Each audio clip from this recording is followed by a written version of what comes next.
Sean Diddy Combs will stay in jail until he is sentenced for his convictions. Good evening, I'm Steve Eager. I'm Heather Hayes. Domestic violence was a prominent part of the former rap star's sex crimes trial, and it influenced the judge's decision this afternoon. Fox 4's Alex Boyer joining us with an update on the trial verdict and the bail hearing.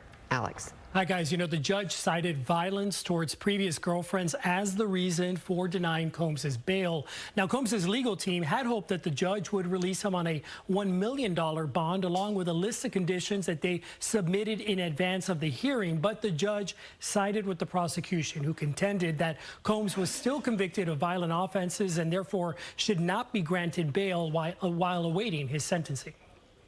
A courtroom sketch artist captured Sean Diddy Combs' reaction following the Wednesday morning verdict. He reportedly knelt down on the floor and collapsed over a chair, overcome with emotion.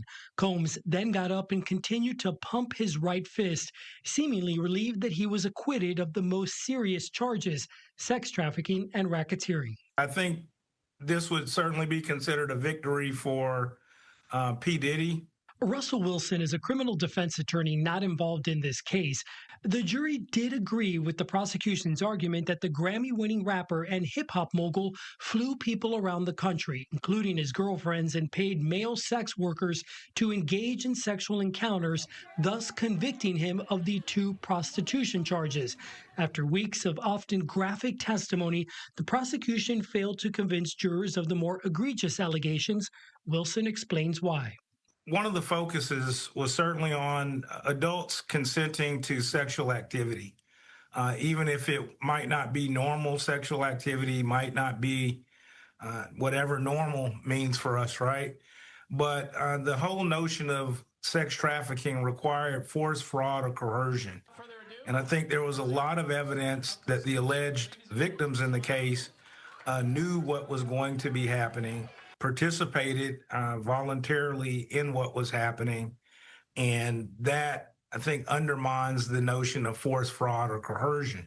Even the powerful video of Combs attacking his former girlfriend, Cassie Ventura, did not give prosecutors the victory they hoped for.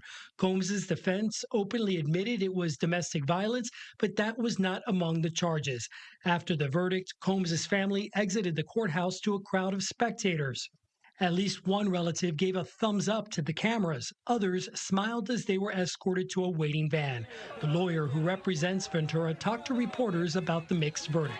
The reaction is that we're pleased that he's finally been held responsible for 2 federal crimes, something that he's never faced in his life. He still faces substantial jail time.